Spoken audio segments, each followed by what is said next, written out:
पूरा मामला बयान किया और कहा वो एक नौजवान है, उसने हमारी इतनी मदद की है, आप उसको कुछ उजरत दे दे, पैसा वगैरह दे दे। हजरत शुएब ने कहा जाओ उस नौजवान को बुला करके लाओ।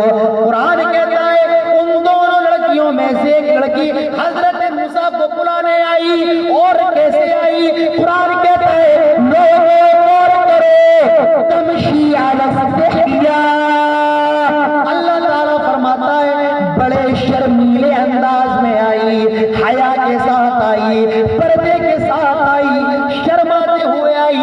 तमशी अला इस्तिहया, उसकी चाल के अंदर हया शामिल थी। अल्लाह ने उस लड़की का नाम नहीं बताया कि उस लड़की का नाम क्या था। अल्लाह ने उस लड़की के बाप का नाम भी नहीं बताया कि उस लड़की के बाप का क्या नाम था। अल्लाह ने ये भी नहीं बताया उस लड़की की उम्र क्या थी। बस अल्लाह ने उसका अमल बताया। क्या? वो बड़े शर्माते हुए चल के आई। मालूम ये चला अल्लाह तुम्हारे चेहरों को नहीं देखता है, अल्लाह तुम्हारे अमल को देखता है।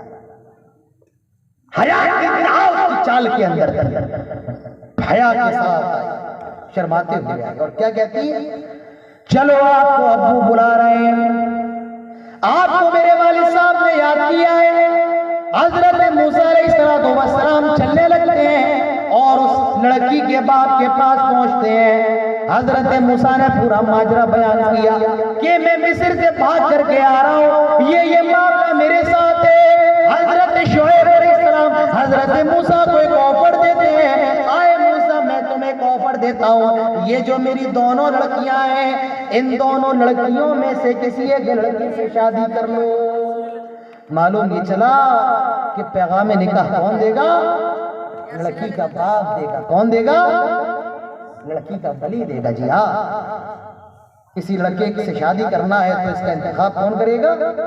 लड़की का बाप देगा।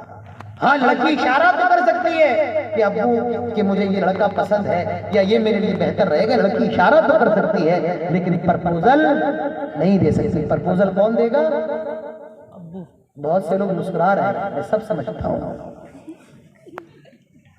तो हजरत शुएब ने कहा आए मूसा ये मेरी दोनों लड़कियां हैं, इन दोनों में से किसी एक से शादी कर लो और इस शर्त पर शादी करना है 8 साल मेरी खिदमत करोगे और 8 साल के बाद 2 साल और मिला लो यानी 10 साल, तो ये ज्यादा बेहतर है। और हजरत शुएब ने मूसा का निकाह कर दिया। ये नहीं पूछा कमाते कितना हो, ये नहीं पूछा घर कितना बड़ा है, फैमिली कितनी बड़ी है, बैंक बैलेंस कितना है। हजरत शुएब को मालूम है बेचारा मिस्र से भाग करके आ रहा है, खाने को खाना नहीं है, पीने को पानी नहीं है, पहनने को कपड़ा नहीं है, लुटा पिटा आदमी है। लेकिन हाँ एक चीज हजरत मूसा के अंदर है, दीनदार है, नजरों की हिफाजत करने वाले हैं, ताकत और कुव्वत वाले हैं। हजरत शुएब ने अपनी बेटी का निकाह कर दिया। मेरे भाइयों, नेक लड़का मिल जाए, दीनदार लड़का मिल जाए, ये ना देखो लड़का पैसे वाला है या नहीं है, लड़का नौकरी वाला है या नहीं है, सरकारी जॉब करता है या नहीं करता है, अपनी बेटियों का निकाह कर दो क्योंकि वो दीनदार है। और मेरे नौजवानों में तुमसे भी कहना चाहता हूँ दीनदार लड़की मिल जाए तो तुम भी जल्दी से शादी कर लो। अल्लाह के नबी इरशाद फरमाते हैं वली दीनहा, दीनदार लड़की से शादी कर लो, तरीबत यदाक वरना हाथ का गालूद हो जाए। मेरे भाइयों, इस्लाम मजहब है, मुझे कह लेने दीजिए हमारा मजहब जिसके हम मानने वाले हैं, हमारा मजहब इस्लाम तो वो मजहब है जो मादर में माँ के पेट में पलने वाले बच्चे को भी दुनिया के अंदर आने की पूरी अथॉरिटी देता है, पूरी इजाजत देता है। आज मशीनों का जमाना है, टेक्नोलॉजी का जमाना है। बीवी जब प्रेग्नेंट होती है तो मशीनों के जरिए पता लगा लिया जाता है पेट में लड़का है या लड़की है। अगर लड़का होता है तो उसे पैदा होने उसको वो पैदा कर लिया जाता है, लेकिन अगर लड़की होती है तो मां के पेट में उसका अबॉर्शन करवा दिया जाता है, हमल को ज़ाय करवा दिया जाता है। इस्लाम कहता है अगर लड़का बलद ज़िना है, ज़िना के जरिए में जो ठहर गया है, उसको भी दुनिया के अंदर आने का पूरा अधिकार है। एक औरत अल्लाह के रसूल के पास तशरीफ लाई, कहने लगी ताहिर या रसूल अल्लाह के रसूल मुझे पाक कर दीजिए, मुझसे जिना हो गया है। आए अल्लाह के नबी जिना कर बैठी हूँ और दुनिया में जो जिना की सजा वो दे दे। आए अल्लाह के नबी मुझे दुनिया के अंदर पाक फरमा दे। अल्लाह के नबी कहते हैं तूने जिना तो कर लिया है, लेकिन तेरे पेट में जो बच्चा, उस बच्चे का क्या कसूर है? आएगा में दिया, इस बच्चे को पैदा हो जाने दे। जब तक ये पैदा नहीं होगा मैं तेरे मामले में फैसला नहीं कर सकता हूँ। जब उस औरत का बच्चा पैदा हो गया वो अल्लाह के नबी के पास आई। अल्लाह के नबी अब तो ये बच्चा पैदा हो गया है। आप सल्लल्लाहु अलैहि वसल्लम फरमाते हैं आएगा मिदिया, ये अभी बच्चे के दूध पीने की उम्र है, अगर मैं तेरा मामला कर दूंगा तो ये बच्चा माँ के दूध से महरूम रह जाएगा, माँ की ममता से महरूम रह जाएगा। आएगा मिदिया, जब ये बच्चा दूध छोड़ दे और रोटी खाने के लायक हो जाए तब इस बच्चे को लेकर के आना, फिर मैं तेरा फैसला करूंगा। जब वो बच्चा रोटी खाने के लायक हो गया वो अल्लाह के रसूल की खिदमत में हाजिर हुई और आप सल्लल्लाहु अलैहि वसल्लम ने उसका फैसला कर दिया। हमारा मजहब वो मजहब है जो वलदुज़्ज़िना को दुनिया के अंदर आने का हक देता है। अगर वो हाफिज़ कुरान बन जाए, अगर वो आलिम दीन बन जाए, उसको इमामत करवाने का पूरा अधिकार देता है कि वो इमामत भी करा सकता है, वो खुतबा भी दे सकता है और आपको उसके पीछे नमाज भी पढ़ना पड़ेगी, आपको उसके पीछे खुतबा भी सुनना पड़ेगा और वो विरासत से महरूम भी नहीं किया जाएगा। ये अलग बात है कि वलदुज़्ज़िना के लिए मसला ये कि वो बाप की विरासत से नहीं लेकिन माँ की विरासत से हिस्सा पाएगा। हमारा मजहब वो मजहब है जिसने इज्जत की और नस्ल की हिफाजत की है। इस दुनिया के अंदर सबसे ज्यादा किसी को सताया जाता, किसी को नीची निगाह से देखा जाता, मेरे भाइयों वो औरतें हुआ करती थी, खवातीन हुआ करती थी। जब वो हालत हैज में होती थी यहूदी अपनी बीवियों को घर के कोने में डाल देते थे, उनके साथ ना तो खाना खाते थे, उनका बनाया हुआ खाना भी नहीं खाते थे। और ईसाइयों में जब औरतें हैज से हुआ करती थी तो वो अपनी औरतों के साथ जबरदस्ती हम बिस्तरी करते थे।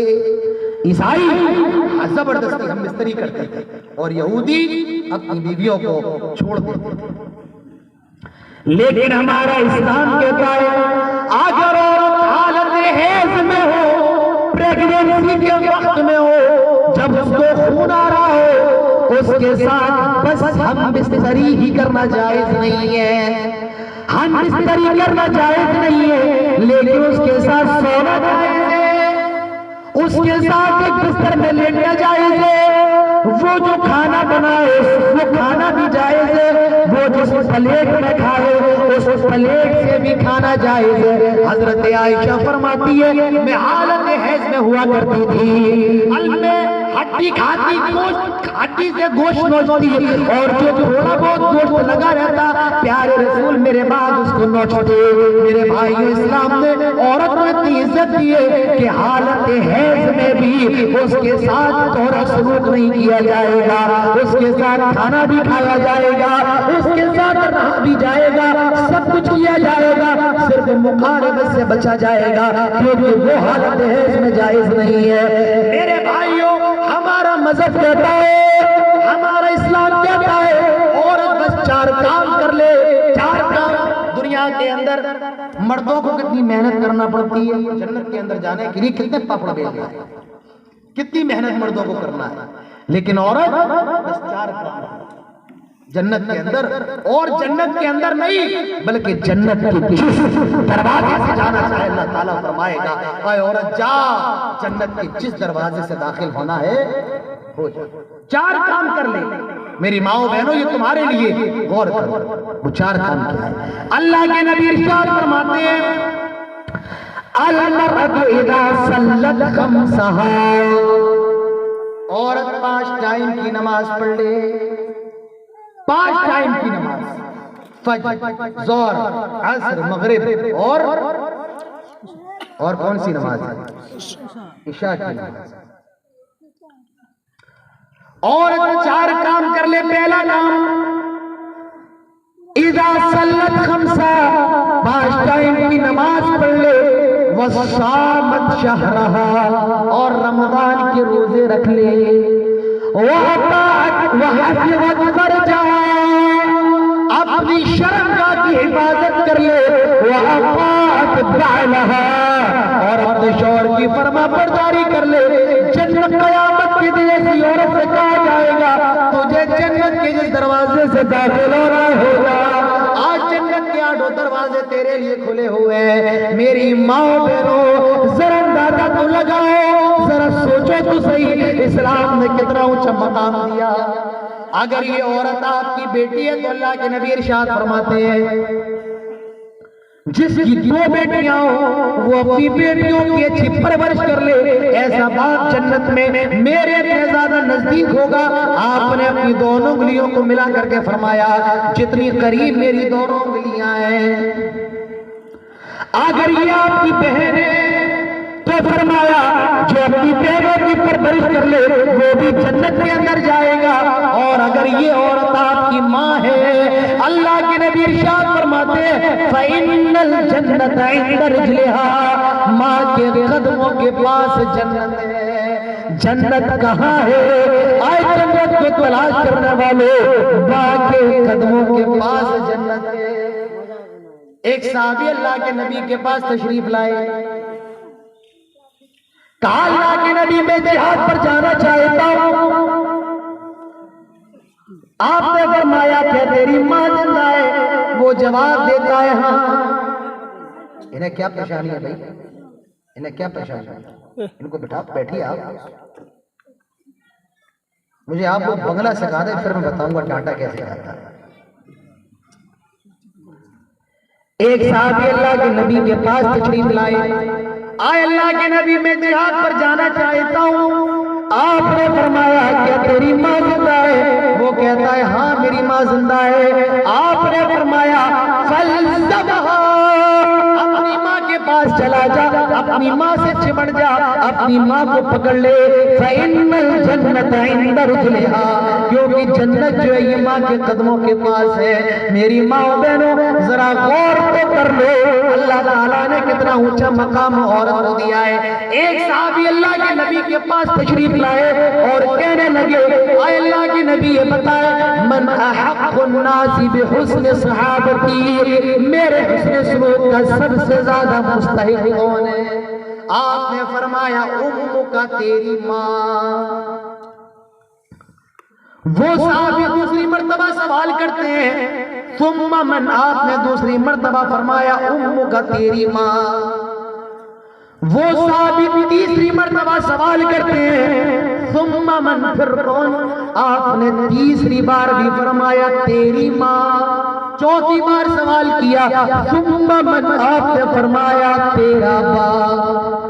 3 मर्तबा आपने माँ का नाम लिया, तेरी माँ, तेरी माँ, तेरी माँ, और चौथी मर्तबा कहा तेरा बाप। मेरे भाइयों मालूम ये चला कि बाप से 3 गुना ज्यादा बड़ा दर्जा माँ का है, क्योंकि 3 ऐसी तकलीफें जो सिर्फ माँ उठाती है, दुनिया के अंदर कोई बाप नहीं उठाता है। अल्लाह ताला फरमाता है ववस्सैनल इंसाना बिवालिदैहि इंसाना हमलतहु उम्मुहु कुरहा ववदअतहु कुरहा वहमलुहु वफिसालुहु 30 शहरा। अल्लाह ताला फरमाता है आ इंसानों, हम तुम्हें वसीयत कर रहे हैं अपने माँ बाप का ख्याल करना। हमलतहु उम्मुहु कुरहा, 9 महीने तेरी माँ ने तुझे अपने पेट के अंदर उठाया। 9 घंटे नहीं, 9 दिन नहीं, 9 हफ्ते नहीं, 9 महीने तेरी माँ ने तुझे अपने पेट में उठाया। कभी आप अपने पैरों को ऐसे कर लेते हैं, कभी पैर के ऊपर पैर रख लेते हैं, क्यों? आप कहेंगे मौलाना आदिल साहब हम एक हालत में 10-15 मिनट से ज्यादा नहीं बैठ सकते हैं।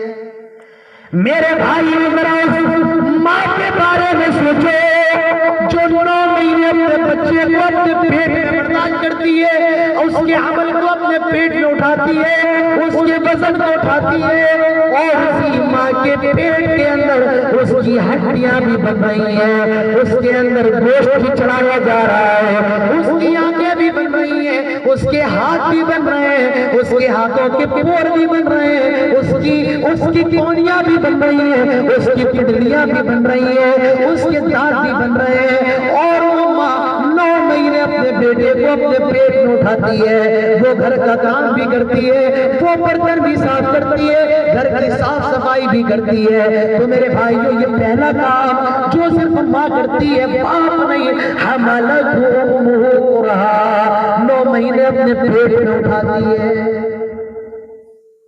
आज बेटा कहता है अपनी माँ से, तूने मेरे लिए किया ही क्या? बेटी कहती है ये बिटिया की तरह चिल्लाती रहती है दिन भर।